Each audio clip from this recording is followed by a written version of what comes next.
Welcome back to the Real News Network. I'm Paul Jay in Baltimore, and this is Reality Asserts Itself. In a few days, President Obama is going to announce his new policies regarding NSA telephone and data gathering. And in part one of this series of interviews, we talked about the nature of the problem, what's been going on with NSA gathering, which is essentially, in many people's opinion, unconstitutional, illegal, which means some people have committed criminal acts, which they are not, and it looks like they will not, at least not by this administration, be held accountable, because as it was pointed out in part one, it's the leading members of this administration are up to their eyeballs in it. Well, without much hope, President Obama is going to either watch this interview, and if he is, follow any of the advice. We're going to give it to him anyway. Now joining us are two gentlemen who've been in the middle of this debate. First of all, Chris Hedges is a Pulitzer Prize-winning journalist, a senior fellow at the Nation Institute, and author of many best-selling books, including Days of Destruction, Days of Revolt, and he writes regularly for Truthdig. And William Binney was the former technical director of the World Geopolitical and Military Analysis Reporting Group and a senior NSA crypto mathematician at the NSA. I love saying those words. I don't know why. He worked there for over 3 decades until he retired after 9/11 as the agency began to implement domestic spying programs that he says are unconstitutional. He was also a whistleblower in 2002, and he continues to be an outspoken critic of the NSA. So, President Obama, lo and behold, phoned you last night. Of course he didn't, but let's do our imaginary thing. And he said, okay, Bill, tell me what I should be saying. How do I balance constitutional rights, national security interest, and protecting our people and so on? What would you advise? Well, first of all, we have prepared advice for him and sent that down to the White House. The collective group of 4 whistleblowers from NSA, Kirk Wiebe, Ed Loomis, Tom Drake, and myself. Also Diane Rourke, a former House Intelligence Committee staffer who managed the NSA account.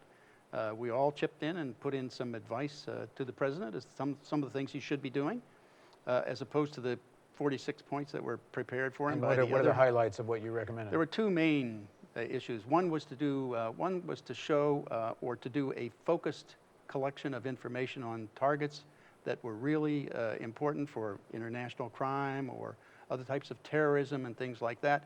Those kinds of focused target collection are possible, and we in fact had achieved that in a previous program that was killed. But that's the kind of thing they need to really get rid of all of this bulk collection, because all that does is add more data that's not relevant to anything. And how do you parse what's to be focused on? How would you know? Actually, it's really pretty simple. If you know a terrorist or a dope smuggler, then that's a known bad guy, and you look at who he communicates with, either an email or phone. That's like 1 degree of separation from a known bad guy. Then the next degree out is a 2nd degree, who that guy communicates with. But what about a situation that took place in England, like the 7-7 when the buses blew up? As far as I can make out, those guys didn't know anybody. And tracing it back from them wouldn't have found them, because I don't think they ever found any connection between the 7-7 guys and any kind of organized network. Well, see, the other rules that you input, other than just the relationships, 2 zones of separation, is that look for people who are visiting websites that advocate violence or jihad against the West.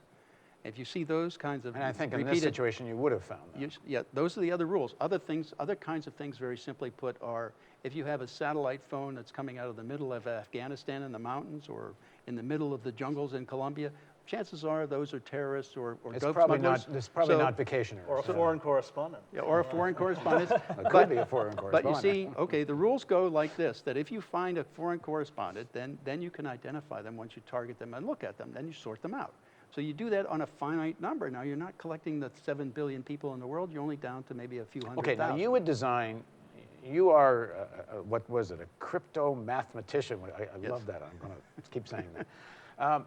So when you were in NSA, you actually designed a program to do exactly what you're saying. Yes. And they said no, and you quit. But they must have given you some arguments why they said no. What were their arguments against what you were doing?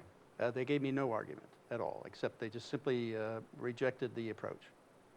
It was just flat out rejection. I guess the argument went like this. They had almost 500 contractors working on this other program. Is that Trailblazer? That was Trailblazer, and they had 6 contractors working on mine. So they said, what do I do? Make 6 people unhappy or 500? So it's happiness management. And that was the way they made the decision. But this also, does this not filter up to a more senior level with some kind of This was strategy from the about senior all this? level. This was from the senior level. But the most senior level. Exactly. I mean, And if it you came down to an issue of this program solicited billions into the budget. This program didn't. And at the political leadership, you said in part one, in terms of Cheney and Bush's motivation, they don't mind Hoover on steroids.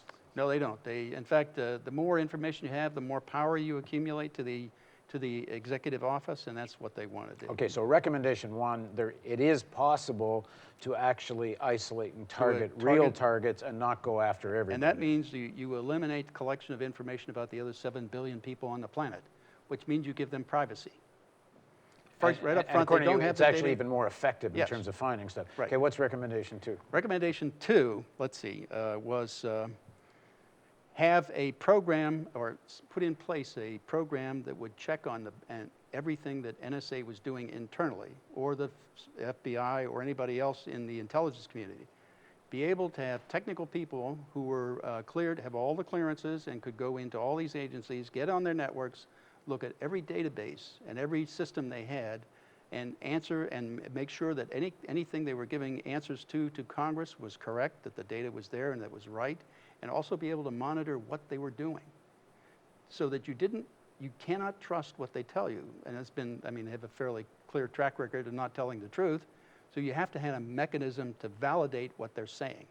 In other words, trust but verify. This is the verification process. They have no verification process now. Even Reggie Walton, the chief judge on the FISA court, said, I have a limited capacity to even challenge what NSA or the FBI are telling me. And he doesn't. He has no way to test it, to validate it. He doesn't have any mechanism to verify what NSA says. And this would be a way for them to do that. Okay, Chris. Well, those who have committed crimes, which would include Clapper lying to Congress and the American public, the president, they have to be held accountable. There have to be repercussions for the gross violation of constitutional rights that have been carried out by those in charge of our security and surveillance apparatus, and those political figures who have lied on their behalf.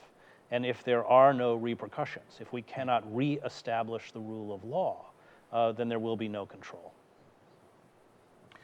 Okay, well, that ain't happening in the sense that President Obama is not going to indict himself. It's not going to happen. They're not going to make it happen. So in terms of what people should be demanding, that would be point one.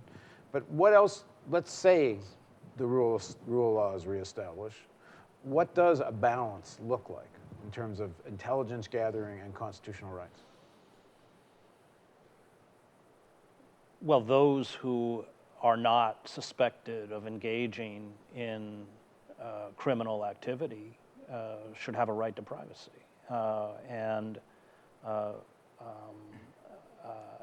There has to be, as Bill said, some kind of oversight, because the definition of within the security and surveillance apparatus of who they have the right to monitor has basically exploded into everyone. And I think I go back to the point I made in the first segment, that we can't trust the current structure to reform itself, that the balance of powers is broken, that essentially the courts, elected officials, the judicial, the executive branch, along with the press, has really deeply failed us. And we have to begin to organize to express on a kind of popular level our mass revulsion for this evisceration of privacy, for the wholesale monitoring of our lives. Because if we don't do it now, once the state feels that it needs to implement these policies of control, any kind of dissent will be impossible. And let's be clear, not just dissent, but journalism. I mean, one of the things that terrifies me about the revelations that were made by Snowden is that it shows that investigative reporting into the internal workings of power is impossible because they can immediately find out who has contacted the reporter and how. You know, I have friends who still do investigative journalism, and I was an investigative reporter at the New York Times myself, and they'll tell you that within, especially the security apparatus, they won't even speak to reporters on background anymore because they're terrified of being caught up and prosecuted under the Espionage Act. And one of the points Chris makes about checks and balances, in theory, Congress is supposed to have oversight. Bernie Sanders apparently recently asked the NSA whether or not Congress is being listened to and couldn't get an answer. But is there any actual effective oversight at all coming out of Congress? And I guess, what would you do to see that there was? Well, you see, actually, the oversight, so-called oversight, has been a joke for decades.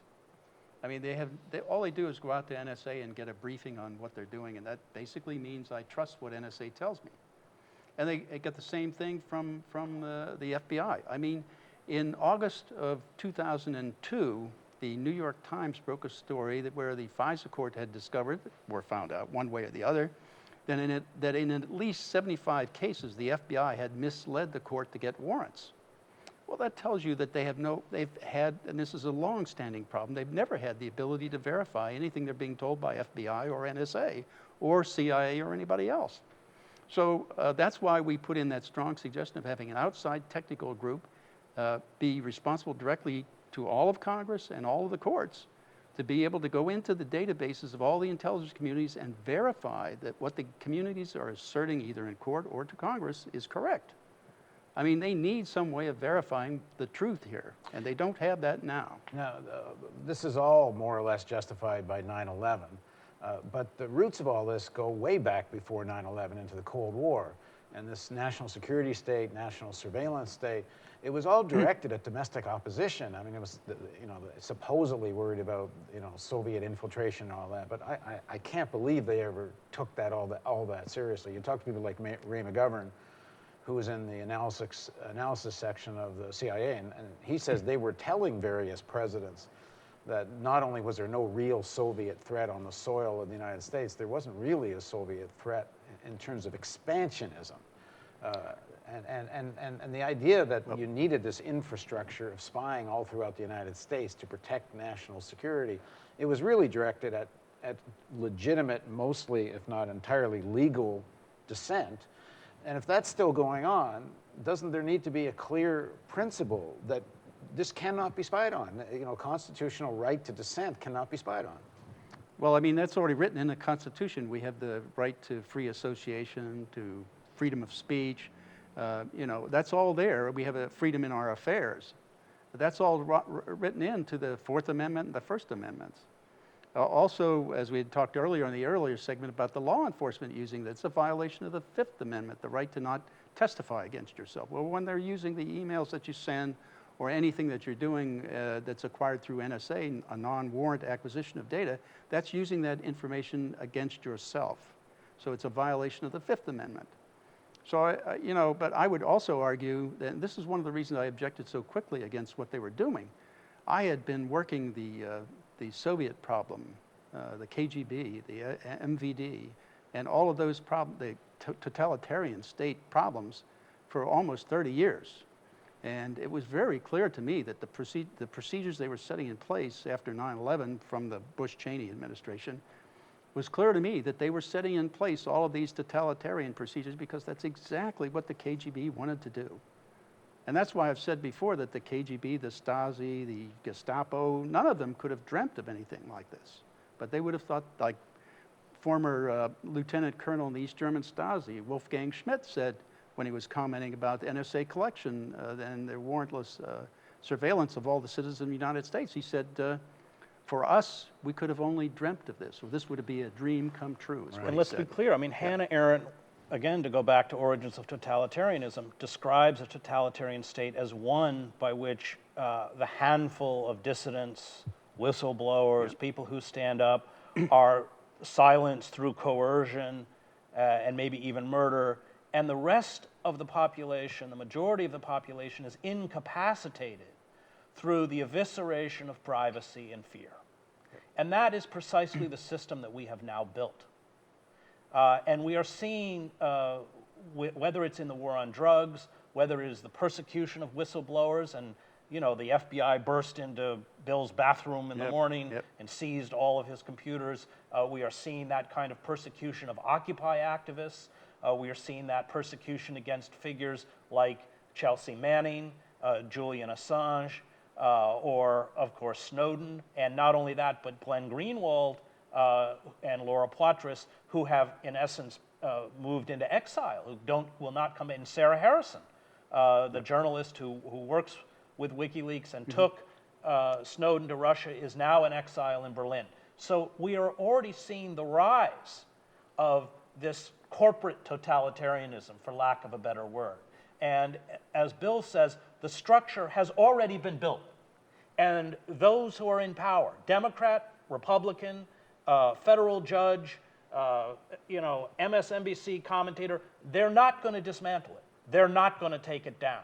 Either we, as a people, are going to rise up and force power to react, or we will be shackled. I mean, that is really the choice. And with the growing effects of climate change, with the collapse of globalization, with the deterioration of the economy, and certainly within the United States, they know, and I'm speaking, the Department of Homeland Security, not necessarily the NSA, but the people who run those scenarios, the Pentagon, this is what they do. They project 5 years, 10 years.